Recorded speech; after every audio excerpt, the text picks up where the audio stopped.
aggravated the situation was the communal violence in Calcutta in August 1946, and those in Noakhali just 7 weeks later. Historians of Bengal partition agreed that the Calcutta riots were by far the most cataclysmic event leading to the partition of the region. Consequently, in February 1947, the Hindu Mahasabha under Mukherjee put forward the demand for dividing Bengal on religious grounds. In the meantime, however, Suhrawardy, along with few other top Bengal politicians like Sarath Bose and K.S. Rai, came up with an alternative for the partition. They argued for a united Bengal, independent from India and Pakistan. Suhrawardy had realized that the partition of Bengal would mean economic disaster for East Bengal since all jute mills, coal mines and industrial plants would go to the western part of the state. Suhrawardy argued strongly for a united Bengal because Bengal was indivisible in view of its economic integrity, mutual reliance and the necessity of creating a strong workable state, writes Chakrabarty. Further, Suhrawardy argued that Bengal remained economically backward because of the presence of a large number of non-Bengali businessmen who exploited the people of the region for their own benefit.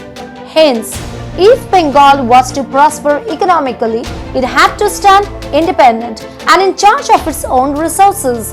There was also the fact that Calcutta, which was the largest city in India at that time and the commercial capital of the country, would go to the western part where partition to happen. The division of British India was poorly planned and brutally carried out, as fear and revenge attacks led to bloody sectarian cleansing, as mentioned by Yasmin Khan. On 3rd June 1947, only 6 weeks before British India was carved up, a group of 8 men sat around a table in New Delhi and agreed to partition the South Asian subcontinent. Photographs taken at that moment reveal the haunted and nervous faces of Jawaharlal Nehru, the Indian National Congress leader soon to become independent India's first Prime Minister, Mr. Muhammad Ali Jinnah, head of the Muslim League and Pakistan's first Governor General, and Louis Mountbatten, the last British Viceroy. Yet the public also greeted this agreement with some cautious hope. Nobody who agreed to the plan realized that partition was unleashing one of the worst calamities in the 20th century. Only weeks later, the full scale of tragedy was apparent.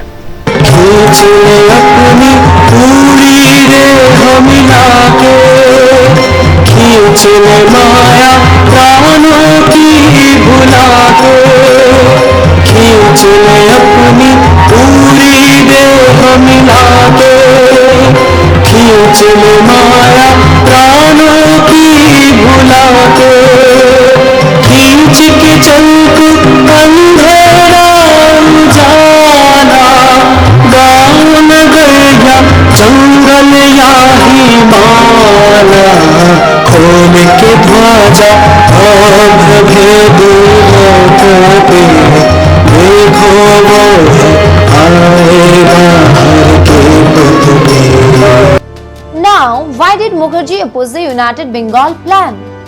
The Hindu Mahasabha under Mukherjee spearheaded a fierce attack against the United Bengal scheme, which he thought would force Hindus to live under Muslim domination.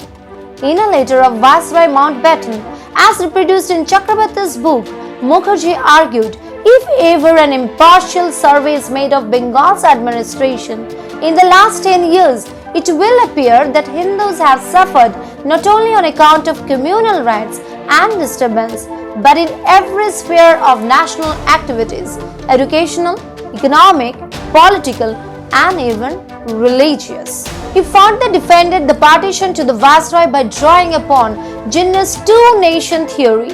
He argued since according to Jinnah, Hindus and Muslims are two separate nations and Muslims must have their own state.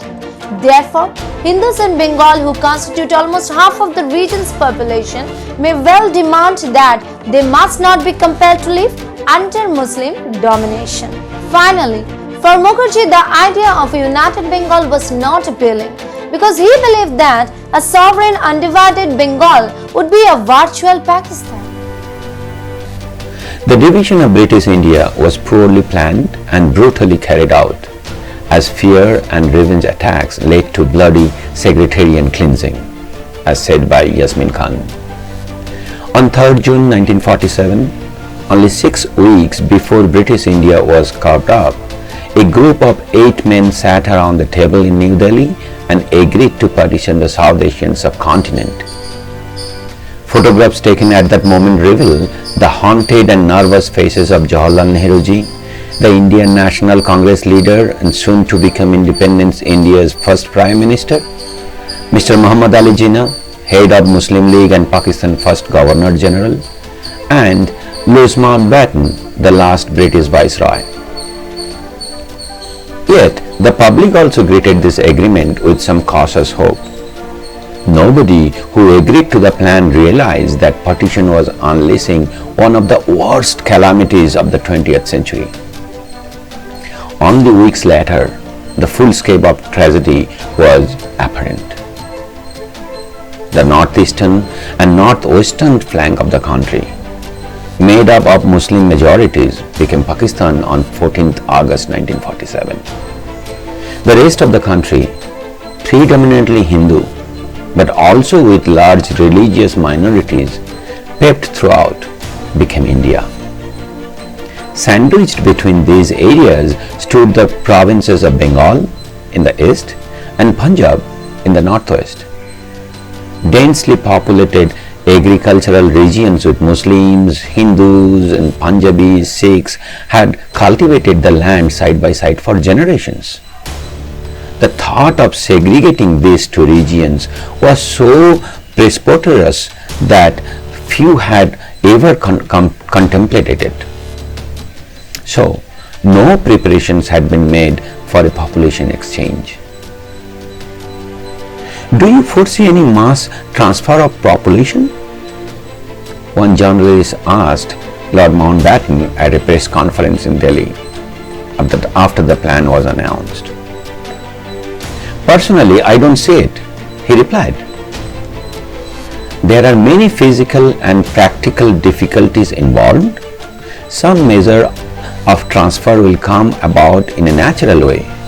Perhaps governments will transfer population.